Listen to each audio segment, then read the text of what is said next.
설교 본문을 말씀드리고 읽어보는 시간을 가져보겠습니다. 오늘 설교 본문은 아모스 5장 24절이 되겠습니다. 아모스 5장 24절. 아모스 하면 생각나는 꽤 유명한 구절인데요. 다 같이 한 목소리로 읽어보도록 하겠습니다.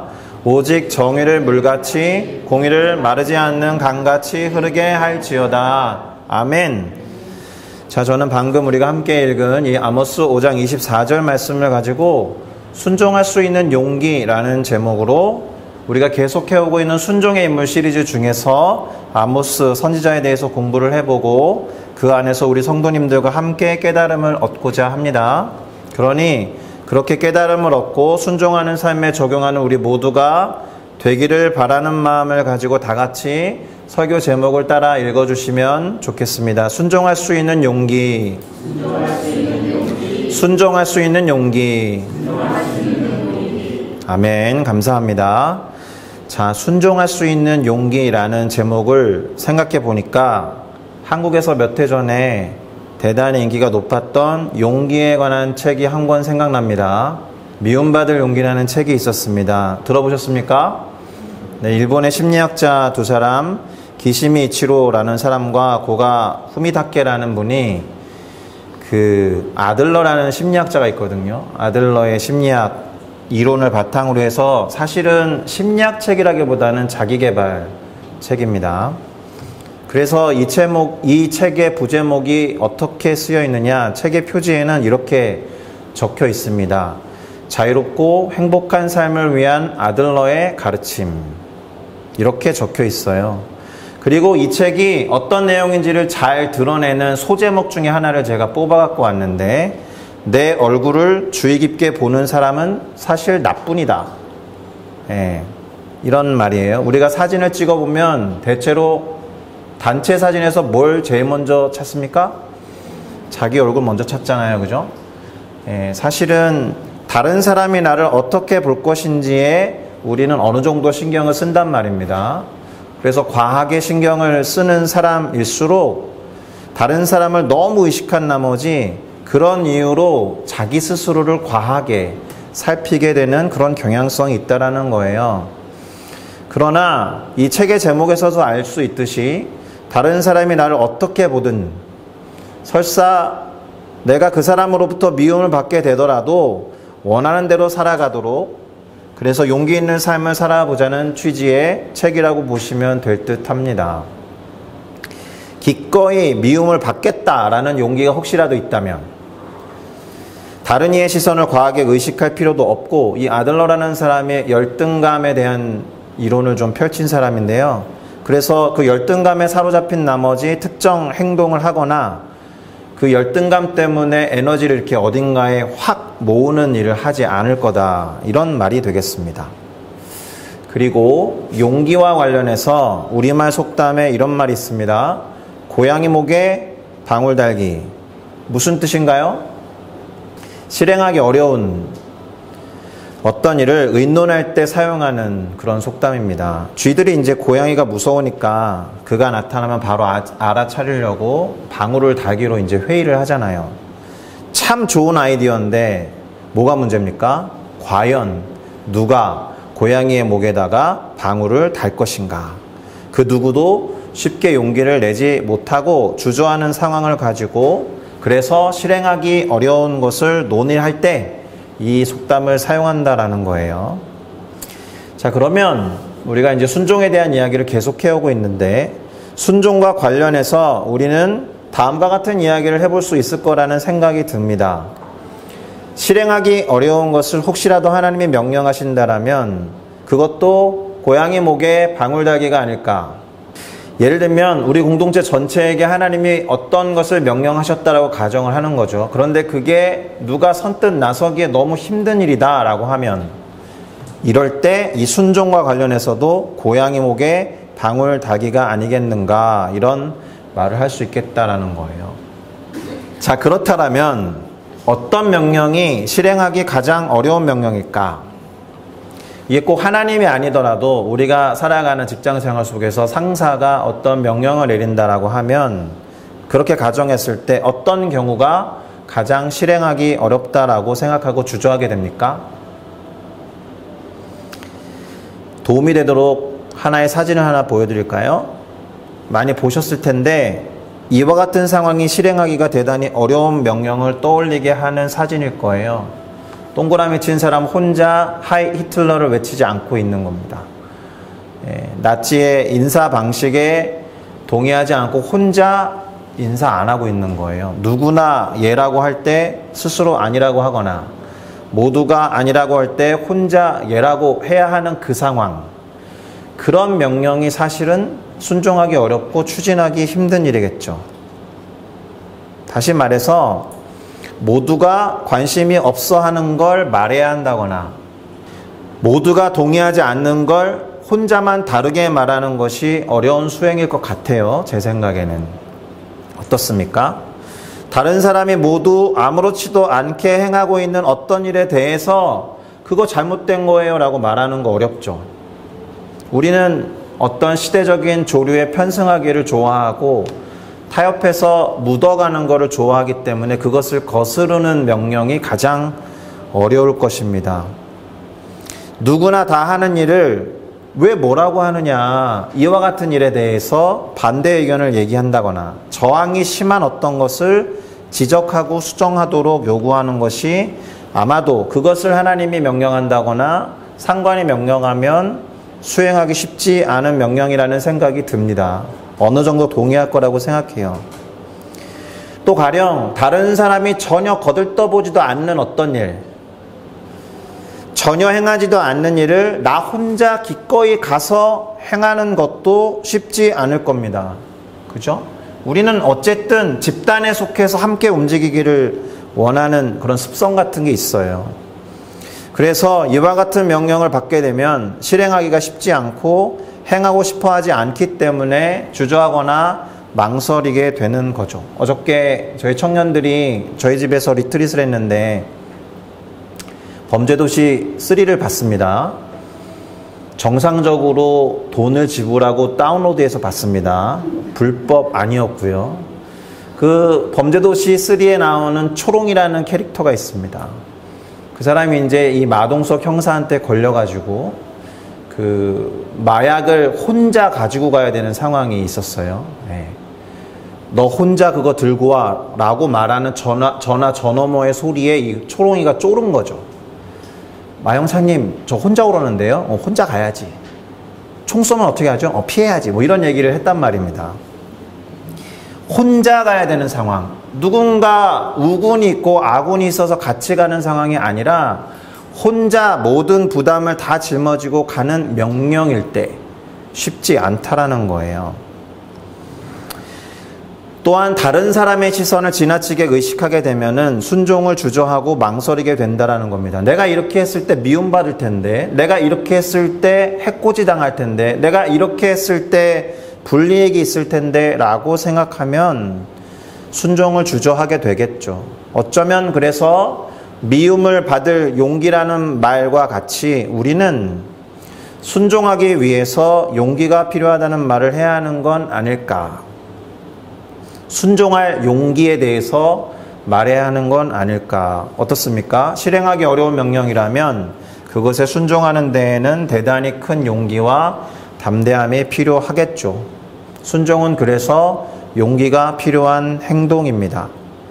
자, 그런 면에서 오늘 우리가 순종의 인물 시리즈로서 선지자 아모스를 선택해서 살펴보고자 하는 이유가 여기에 있습니다. 성경 어디에도 용감한 선지자라는 표현은 나오지 않습니다. 그런데 아모스 선지자를 잘 살펴보니까 이분은 참 용감한 분 같아요. 그래서 참으로 용감한 선지자라는 생각을 하면서 이분에 대해서 소개를 하는 작업이 우리에게, 하나님의 말씀에 기꺼이 순종하고자 준비하는 우리에게 대단히 의미가 있다고 생각합니다. 자, 그럼 아모스 선지자에 대해서 잠시 살펴보는 시간을 가져보도록 하겠습니다. 아모스 선지자의 이야기가 기록된 아모스서, 그 시작은 다음과 같습니다. 아모스 1장 1절인데요. 제가 읽어보겠습니다. 유다 왕 우시아의 시대, 곧 이스라엘 왕 요아스의 아들 여로보암의 시대, 지진 전 2년에, 시간적인 배경이 두 가지 방식으로 제시되고 있습니다. 일단은 이스라엘 왕국이 둘로 쪼개져 있는 거예요. 남쪽이 유다, 그래서 유다 왕은 우시야이고 북쪽 이스라엘의 왕은 요아스의 아들 여로보암의 시대였다. 근데 구체적인 시간을 하나 더 제시하고 있는 건 지진이 나기 2년 전이었다는 거예요. 그리고 아모스라는 사람에 대해서 이렇게 소개합니다. 드고아의 목자 중 아모스. 그리고 이 사람이 이스라엘에 대하여 이상으로 받은 말씀이다 라고 말합니다. 대충 언제 활동했는지 추측할 수 있는 아주 중요한 근거 구절이 나와 있습니다. 그래서 이스라엘과 유다 왕국의 역사를 참고하고 아까 말씀드렸듯이 구체적으로 이스라엘 땅에 지진이 있던 때를 가늠해 보면 이 아모스라는 선지자는 대체로 기원전 760년에서 750년 사이에 활동한 사람으로 봅니다. 그리고 그 당시 북왕국 이스라엘의 왕은 우리가 읽어보았듯이 여로보암이라는 사람인 것을 알 수 있는데 그의 부친 이름이 나왔잖아요. 2주 전에 요엘 선지자 이야기할 때도 말씀드렸습니다. 누구의 아들 누구누구라고 하면 그 사람이 여러 명 있는 거예요. 여로보암의 아버지를 제시했다라는 것은 그 사람 여로보암이라는 걸 알아차릴 수 있게. 누구랑 헷갈리면 안 되느냐 하면 북왕국 이스라엘의 초대 왕이 여로보암이에요. 근데 여기에 기록된 여로보암은 그 사람과 다르기 때문에 그래서 요아스의 아들 여로보암이라고 제시한 거니까 통상 우리는 여로보암 2세라고 부릅니다. 중요하진 않아요. 여로보암 2세라는 왕이 치리하던 기원전 760년에서 750년 사이에 이스라엘에서 활동하던 선지자의 이름이 아모스였다. 이렇게 정리하면 될 겁니다. 그랬더니 우리가 이 시대에 어떤 일들이 있었는지를 성경을 통해서 찾아볼 필요가 있잖아요. 정리를 해보면 성경에 기술되어 있는 이 여로보암 2세, 이 사람의 치세와 업적을 고려하면 당시 북이스라엘 왕국은 대단히 대내외적으로 번영과 평화의 시대를 맞이한 상태에 있었어요. 그러니까 국가적으로 아쉬울 게 없는 때였다는 거예요. 물론 이스라엘이라는 나라가 대단히 불안전하고 불안한 상태를 많이 맞이했음에도 불구하고 여로보암 2세가 이렇게 치세하고 있었던 때에는 그래도 대내외적으로 번영과 평화의 시대를 구가하고 있었다. 이게 뭘 의미하겠습니까? 문제를 제기할 사람이 없었다라는 거예요. 국가가 전체적으로 안정 속에 있었기 때문에 뭐가 문제가 되겠습니까? 문제 제기하는 사람이 없었다. 과연 그럴까요, 근데? 그보다는 나라를 운영하는 리더십의 시선에서는 문제의식을 갖지 않았다는 거예요. 대단히 만족하고 어떻게 하면 지금 이때에 내 배를 채울 수 있을까 이런 생각을 했던 시대라는 겁니다. 그런 생각을 하던 때에 아모스라는 사람이 나타나서 선지자 활동을 했다는 거예요. 왜 아모스 선지자가 활동을 해야 했을까? 상당한 번영과 평화의 시대를 구가하고 있었는데 안타깝게도 부와 권력이 공평하게 분배되지 못하고 일부 기득권층의 전유물이 되고 있었어요. 그래서 북왕국 이스라엘은 정치, 경제, 종교, 사회적인 모든 영역에서 급속도로 타락하는 상황이 있어요. 티나지는 않았지만 겉으로 볼 때는 평화롭고 전성기처럼 보였지만 속으로는 계속 곪고 있었다는 거예요. 다시 말해서 누군가가 나서서 지금 나라가 잘못되고 있으니 돌이켜야 합니다 라고 지금의 상황을 직면시킬 필요가 있는 상태예요. 구체적으로 어떤 상황이 벌어지고 있는지 아모스서에 나오는 구절을 몇 구절만 찾아서 읽어보겠습니다. 첫 번째는 아모스 3장 9절에서 10절을 한번 볼 텐데요. 제가 읽겠습니다. 아스돗의 궁궐들과 애굽 땅의 궁궐들에 선포하여 이르기를 너희는 사마리아 산들에 모여 그 성 중에서 얼마나 큰 요란함과 학대함이 있나 보라 하라. 자기 궁궐에서 포학과 겁탈을 쌓는 자들이 바른 일을 행하는 줄 모르느니라. 여호와의 말씀이니라. 어려운 단어들이 좀 나오는데 설명해드리면 아스돗은 블레셋, 오늘날 팔레스타인이라는 나라의 도시 이름입니다. 그리고 애굽은 잘 아시죠? 이집트입니다. 그러니까 이스라엘 주변에 있는 다른 나라들에게 이 말을 해라. 사마리아라고 표현되어 있지만 이스라엘, 북왕국 이스라엘의 수도입니다. 그러니까 사마리아에 이런 일들이 있다. 얼마나 큰 요란함이 있고 얼마나 큰 학대함이 있고 얼마나 큰 포악이 있고 얼마나 큰 겁탈이 있는지 주변 나라에 가서 전해라. 그런데도 그들은 바른 일 행할 줄을 전혀 생각하지 않고 그 일에 머물고 있다. 주변 나라에게 전해라. 무슨 말입니까? 우리나라의 치부를 일본에 전해라 이런 거예요. 우리나라의 치부를 중국에 전해라. 국격이 무너지는 이야기죠. 그렇게 해도 못 알아듣는다 이 얘기입니다. 그러니까 아모스가 지금 북왕국 이스라엘의 현실에 대해서 하나님으로부터 받은 비전과 꿈을 가지고 주변 나라에게 가서 전해야 되는 거예요. 또요, 아모스 5장 11절에서 13절이 조금 더 실제적인 이야기를 기록하고 있는데 이것도 읽어보겠습니다. 제가 읽겠습니다. 너희가 힘없는 자를 밟고 그에게서 미래 부당한 세를 거두었은즉 너희의 허물이 많고 죄악이 무거움을 내가 아노라. 너희는 의인을 학대하며 뇌물을 받고 성문에서 가난한 자를 억울하게 하는 자로다. 그러므로 이런 때에 지혜자가 잠잠하나니 이는 악한 때임이니라. 힘없는 자가 밟혀요. 부당한 세금 징수가 있다라는 거예요. 북왕국 이스라엘의 허물이 많음과 죄악이 무겁다라는 것을 하나님이 이미 아신다라고 되어 있어요. 의인을 학대하고 뇌물을 받으며 가난한 자를 억울하게 만든다라고 했어요. 그런데 문제가 하나 더 있습니다. 아주 중요한 문제예요. 지혜자가 잠잠하다라는. 지혜자가 누구냐 하면 사회 지도층들이나 지식인들을 말합니다. 대한민국의 역사 속에서 지식인들이 나섰던 적이 있습니다. 대학교 정문을 출발해가지고 시위를 한 적도 있고, 그래서 대한민국은 지금 뭐 마음에 들고 안 들고를 떠나서 어쨌든 민주화의 과정을 거쳐왔단 말이에요. 지식인들이 잠잠하지 않았기 때문에. 그와 같은 때의 지혜자들, 그러니까 나라의 상황을 제대로 인식해서 바른 소리를 내야 하는 사람들이 지금 잠잠하다라는 거예요. 지식인들의 침묵이 더 문제다라는 거예요. 모두가 침묵하고 있을 때 누군가 말을 해야 되는데 그때 나선 사람이 아모스다라는 겁니다.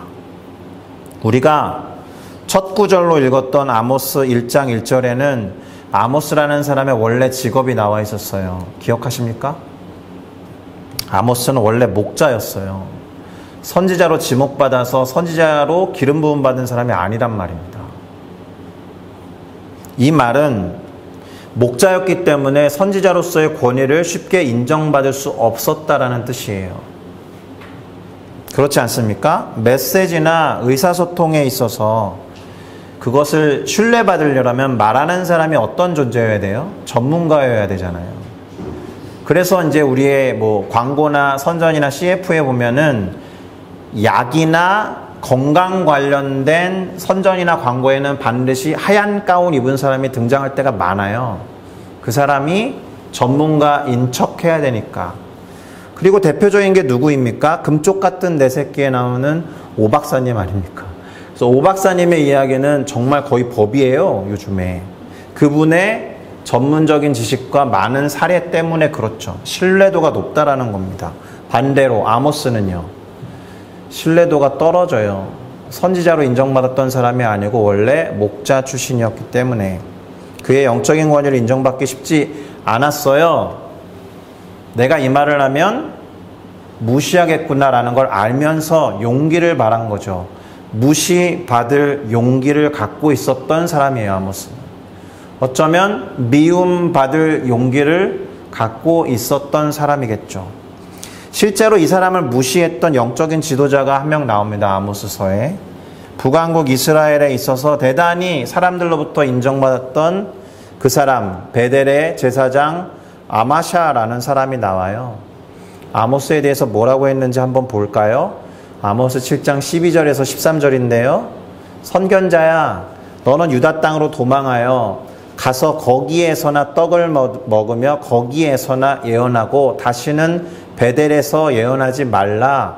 이는 왕의 성소요 나라의 궁궐임이니라. 너 예언하는 거 내가 막지 않을 텐데 여기 와서 하지 마. 입 닥쳐라 이런 얘기입니다. 그리고 제가 조금 더 심한 말을 하면 꺼져 이거예요. 네가 뭐라고. 그리고 되게 언어의 그 단어의 미묘한 차이가 있는데요. 선지자야라고 부르지 않고 선견자야라고 불렀어요. 단어가 원어로 보면 좀 다릅니다. 격을 조금 떨어뜨린 거예요. 한마디로 무시한 겁니다. 이 말을 들은 아모스 어떻게 반응했을 것 같아요? 우리들이라면 어떻게 했을 것 같아요? 그냥 나 할 말 했으니까 그냥 저 사람 말처럼 도망가야겠다 이랬을 수도 있거든요.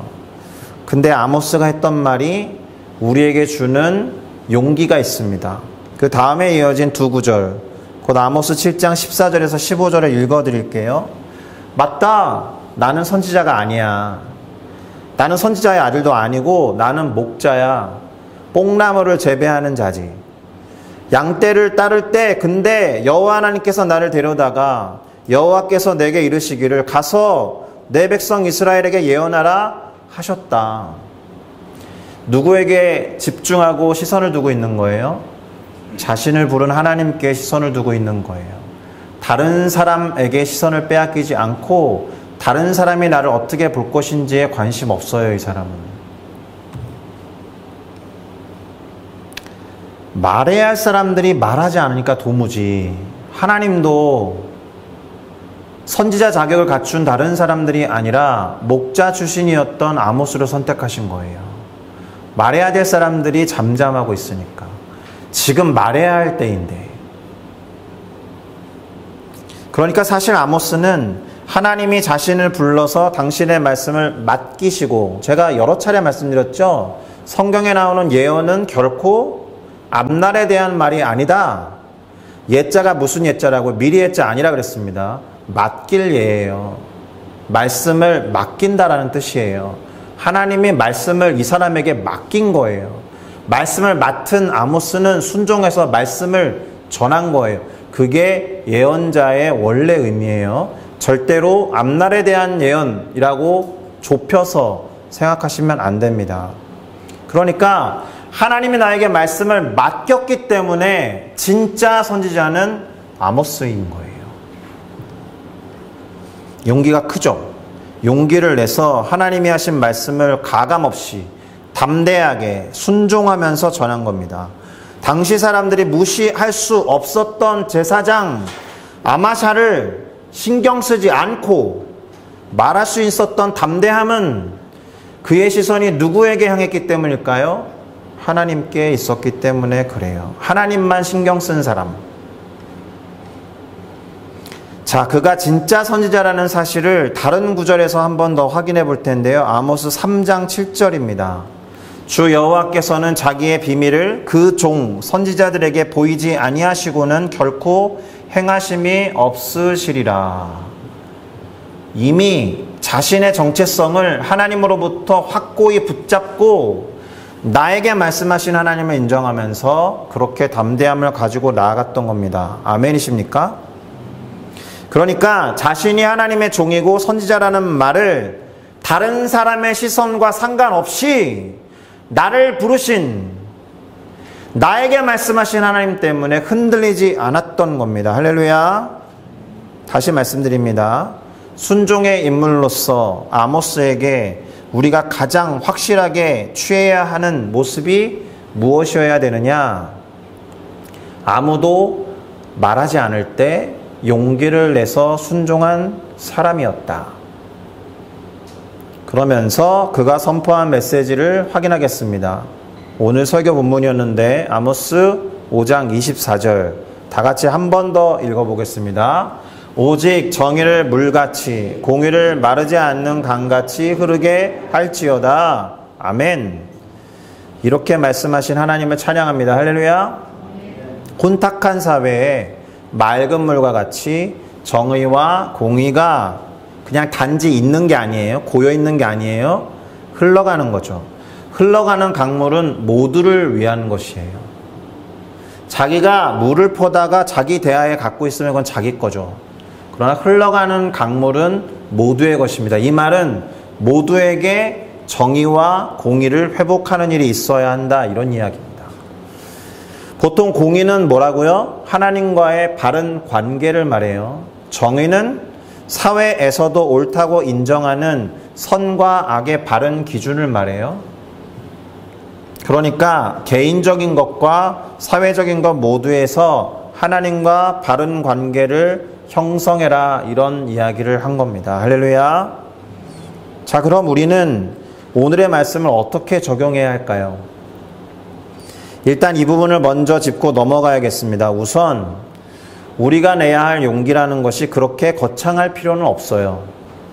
그래서 이 점을 또 분명히 해두고 싶습니다. 우리가 추구해야 할 것은 어떤 것이냐 하면 편안이 아니라 평안이어야 해요. 편안은 주로 육체적인 안정과 안락함이라고 한다면 평안은 주님과 관계에서 오는 안정감이라고 할 수 있겠습니다. 정우가 엄청 평안한 거죠, 지금. 자, 몸은 좀 불편해도 마음이 편한 게 좋다, 이런 말 있잖아요. 그게 평안이에요. 하나님이 안 계신 몸의 편안함보다 하나님이 함께 하시는 마음의 평안함을 추구하셔야 돼요. 할렐루야. 그래서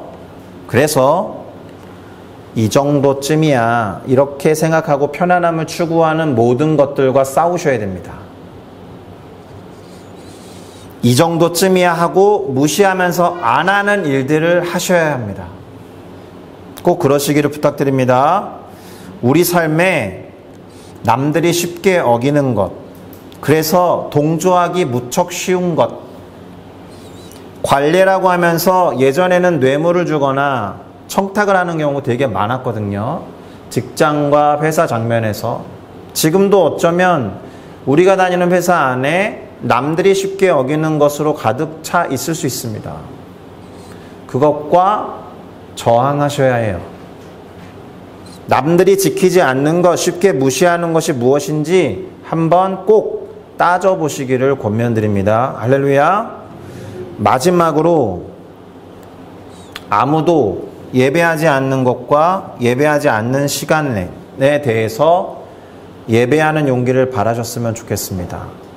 제가 한 가지 도전을 드리고 싶은 건, 한국에서 캠퍼스 사역을 했기 때문에 대학에 들어가면 학생들이 같이 했으면 좋겠는 것은 이 캠퍼스에서 예배드리지 않는 사람들과 함께 우리 예배하자. 이 캠퍼스에서 아무도 예배하지 않는 시간과 장소에서 예배하자, 이거였거든요. 그러면 우리가 다니는 직장에서 아무도 예배하지 않는다라면 그 현장에서 함께 예배할 사람을 찾으시기를 권면드립니다. 그래서 아침에 한 10분만 일찍 출근해서 같이 이 회사를 위해서 기도하고 이 회사의 부조리가 떠나가도록 기도하는 것들을 시도해 보셨으면 좋겠다라는 거예요. 먼저 기도하시고 회사와 동료들을 축복해 주셨으면 좋겠습니다.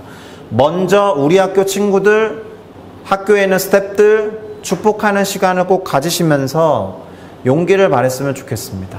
누가 내가 기도하는 거 보면 뭐라고 하면 어떡하지? 이럴 수 있거든요. 제가 고등학교 다닐 때 저희 학교가 미션스쿨이었는데 국기개항대에서 기도하는 모임이 있었습니다. 국기개항대에 나가서 기도하면 이렇게 통학하는 애들이 봐요. 그러면 이제 사실은 이렇게 되는 거예요. 쟤 뭐야? 쟤 교회 다녔어? 근데 왜 저렇게 살아? 이런 거거든요. 그렇게 봐도 그 시간에 국기대 앞에 가서 기도하는 용기가 있었어야 했어요. 일터가 예배회장이 돼서 하나님의 성품에 합당한 그분과의 관계에 충실한 공의와 정의를 바르게 세워나가는 우리가 됐으면 좋겠습니다. 할렐루야. 선함을 추구하시고 옳고 그름을 명확히 하도록 기도하며 나아가야 할 줄로 믿습니다. 설교를 마무리하겠습니다. 오늘 설교의 핵심 내용은 이거였어요. 누구도 관심이 없고 누구도 생각하지 않을 뿐만 아니라 실천하지 않는 것을 말하는 것이 쉽지 않다에서 출발했습니다. 그것을 하는 순간 미움을 받을 수도 있기 때문에. 그러나 아모스 선지자는 이스라엘이 번영과 풍요를 누리는 그때에 공의와 정의를 선포한 사람이었다라는 거예요. 백성들의 사업은 번창하는 것처럼 보였고 국력 또한 강성해졌을 무렵에 내적으로는 부정과 부패가 홍수를 이루었고 지도자들의 온갖 뇌물과 착취로 민생이 피폐해지는 상황에서 누군가 뭔가를 말해야 했을 때에 나선 사람이었다라는 겁니다. 최근에 싱가포르에 뭐 공무원 세계에 말이 많잖아요. 그렇죠? 그 공무원 세계에서 누군가 하나님의 정의와 공의를 위해서 먼저 기도하는 분들이 일어나게 될 줄로 믿습니다.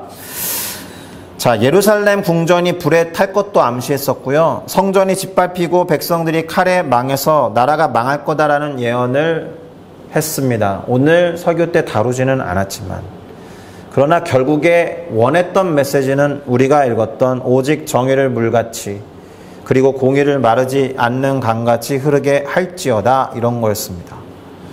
자, 모두가 관심을 갖지 않는 공의와 정의가 무시되고 사라진 그때에 이 이야기를 하는 것이 쉽지 않았는데 아모스는 용기를 냈다라는 거예요. 누구나 타협하고 적당하게 넘길 만한 것들을 하나하나 따져보기도 하고 바른 것이 무엇인지 고민도 해보는 우리 모두가 되어야 할 줄로 믿습니다. 바로 그것이 선지자 아모스를 통해서 배우는 순종과 관련된 교훈이 되겠습니다. 아무도 행하지 않는 것을 행하는 용기. 누구나 행하는 것을 타협하지 않고 하지 않는 용기. 주님이 그렇게 말씀하셨다라면 그런 용기를 발해서 순종하는 우리 모두가 되기를 예수 그리스도의 이름으로 축복합니다. 할렐루야. 기도하시겠습니다.